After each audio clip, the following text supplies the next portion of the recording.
হরে কৃষ্ণ। দোল পূর্ণিমার দিন বাড়ির সদর দরজাতে বেঁধে দিন এই একটি জিনিস। এতে আপনাদের ঘরে আসবে প্রচুর অর্থ, ঘর থেকে চলে যাবে নেগেটিভ এনার্জি।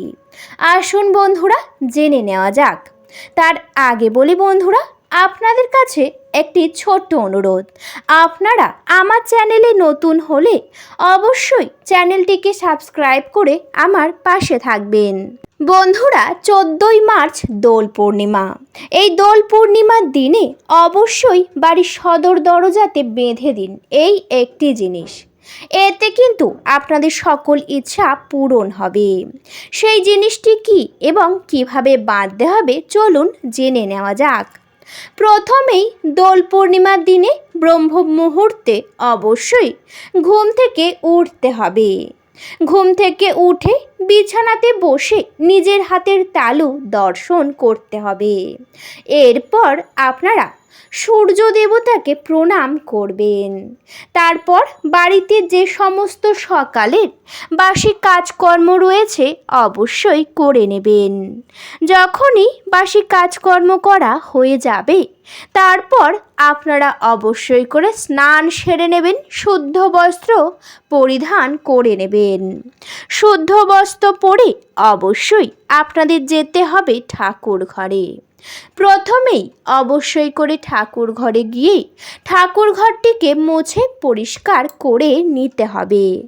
বন্ধুরা, যখনই ঠাকুর ঘরটি পরিষ্কার করা হয়ে যাবে, তারপর আপনারা কিন্তু প্রথমেই ভোগ নিবেদন করবেন। ভোগ নিবেদনের পাশাপাশি জ্বালাবেন একটি ঘিয়ের প্রদীপ। এই দিন বাড়িতে ঘিয়ের প্রদীপ জ্বালানো অত্যন্তই ভালো, সেই জন্য ঘিয়ের প্রদীপ জ্বালাবেন এবং সকল দেবদেবীকে আরতি করবেন। তারপর আপনারা প্রদীপটিকে নির্দিষ্ট জায়গায় বসাবেন। এরপর প্রথমেই সকালে কিন্তু শাঁখ কাঁসা ঘণ্টা বাজিয়ে বাড়িতে দোল পূর্ণিমার পূজা সম্পূর্ণ করবেন। এই দিন আপনাদের যে ইষ্ট দেবতা রয়েছে সকল দেবতাকে ফুলের মালা দিয়ে সুন্দর করে সাজাবেন। যখনই একেবারেই পূজা সম্পূর্ণ হয়ে যাবে, তারপর আপনারা কিন্তু অবশ্যই নিয়ে নেবেন একটি লাল শালু কাপড়। বন্ধুরা, এই লাল শালু কাপড় যে কোনো দর্শকর্মার দোকানে পেয়ে যাবেন এবং যদি আপনাদের বাড়িতে থাকে তাহলে অবশ্যই সেটি আগের দিন ভালো করে ধুয়ে পরিষ্কার করে রাখবেন এবং দোল পূর্ণিমার অনেক সকালে অর্থাৎ ব্রহ্ম মুহূর্তে আপনারা কিন্তু সেই শালু কাপড়টি নেবেন। এরপর শালু কাপড়টিকে নিয়ে একটি পাত্রের উপরে বসাবেন এবং সেই শালু কাপড়ের মধ্যে অবশ্যই আপনাদের দিয়ে দিতে হবে এই একটি জিনিস। বন্ধুরা, এই জিনিসটি হলো 3টি লক্ষ্মী কড়ি। হ্যাঁ বন্ধুরা, একেবারে ঠিকই শুনেছেন। যদি ঠাকুর ঘরে এই লক্ষ্মী কড়ি থাকে আপনাদের, তাহলে অবশ্যই সেখান থেকে আপনারা 3টি মাত্র লক্ষ্মী কড়ি নেবেন। প্রথমেই লক্ষ্মী কড়িগুলিকে ভালো করে গঙ্গার জলে ধুয়ে নেবেন।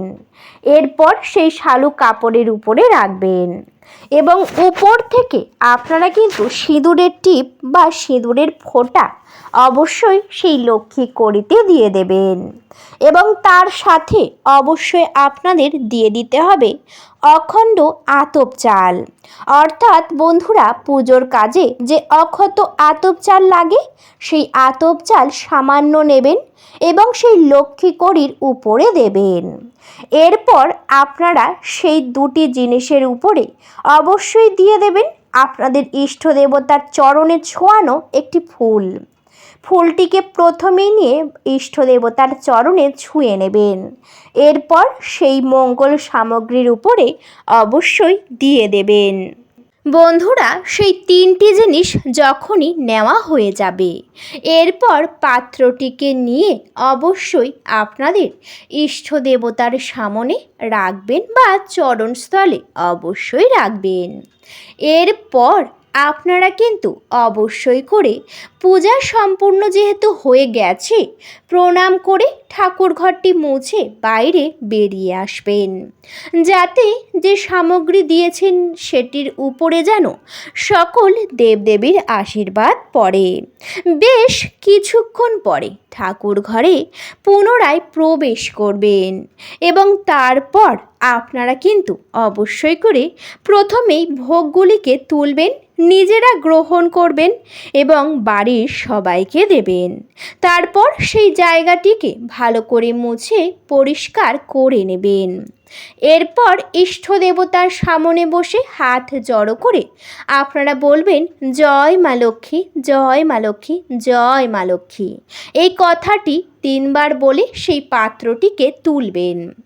এরপর সেই শালুক কাপড়টি নিয়ে ভালো করে পুঁটলির আকারে বেঁধে নেবেন।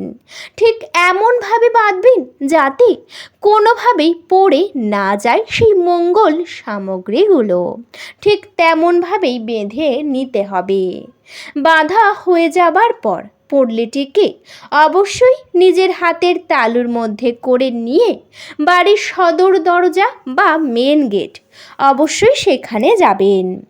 এরপর মেন গেটের একেবারেই উপরের দিকে সেই পুঁটলিটিকে আপনারা কিন্তু মা লক্ষ্মীর নাম করে বেঁধে দেবেন। এমন জায়গায় বাঁধবেন যাতে কারোর নজর খুব সহজে না পড়ে, কেউ যেন খুব সহজে এই জিনিসটা জানতে না পারে। সেই জন্য একেবারেই গোপনে এই কাজটি করতে হবে এবং একেবারেই উপরের দিকে বেঁধে দিতে হবে। বাঁধার সময়ও মা লক্ষ্মীর নাম অবশ্যই করবেন। এবং বন্ধুরা, বাঁধা যখন সম্পূর্ণ হয়ে যাবে আপনারা কিন্তু সদর দরজার সামনে দাঁড়িয়ে হাত জড়ো করে প্রণাম করবেন এবং আরও একবার দেখে নেবেন কেউ যেন আপনাদের দিকে না দেখে। যখন এই কাজ করা হয়ে যাবে আপনারা আর পিছনের দিকে তাকাবেন না, অবশ্যই বাড়ির মধ্যে প্রবেশ করবেন। বন্ধুরা, সেই পুঁটলিটিকে আপনারা কিন্তু 3 দিন সদর দরজাতে বেঁধে রাখবেন। যদি 3 দিন রাখতে না চান তাহলে 5 দিনও রাখতে পারেন। যা রাখবেন অবশ্যই বিজোড় সংখ্যাতে রাখবেন। কোনোভাবেই কিন্তু আপনারা জোড় সংখ্যাতে রেখে খুলে দেবেন না। বিজোড় সংখ্যাতে রেখে তারপর একদিন সকালে স্নান সেরে শুদ্ধ বস্ত্র পরিধান করে অবশ্যই সেই পুঁটলিটিকে মা লক্ষ্মীর নাম করতে করতে আপনারা খুলবেন।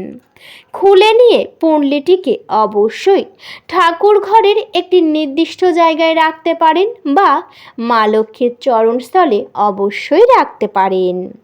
এই কাজটি যদি আপনারা মনে বিশ্বাস রেখে ভালোবাসার সাথে করেন অবশ্যই হাতে নাতে ফল পাবেন এবং বাড়ি থেকে দূর হবে সমস্ত অশুভ প্রভাব।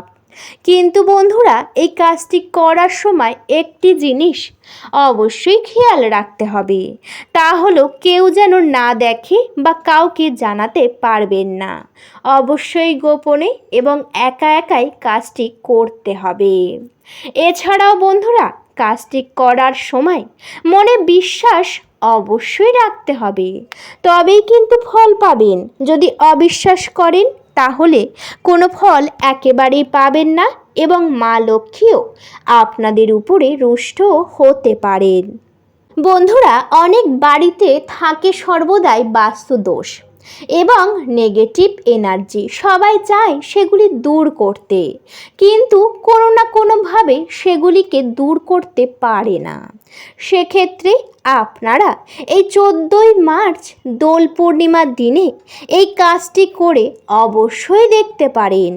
এতে কিন্তু বাস্তু দোষ দূর হবে এবং গৃহে আসবে মা লক্ষ্মীর কৃপায় প্রচুর অর্থ। সেই জন্য আপনারা অবশ্যই এই দোল পূর্ণিমার পূর্ণ দিনে এই কাজটি করবেন, তবেই হাতে নাতে ফল পাবেন। যদি অবিশ্বাস করেন তাহলে নিজেদের ক্ষতি হবে এবং সংসারেও কোনো উন্নতি একেবারেই হবে না। বন্ধুরা, আশা করি ভিডিওতে আপনাদের পুরোটা বোঝাতে পেরেছি।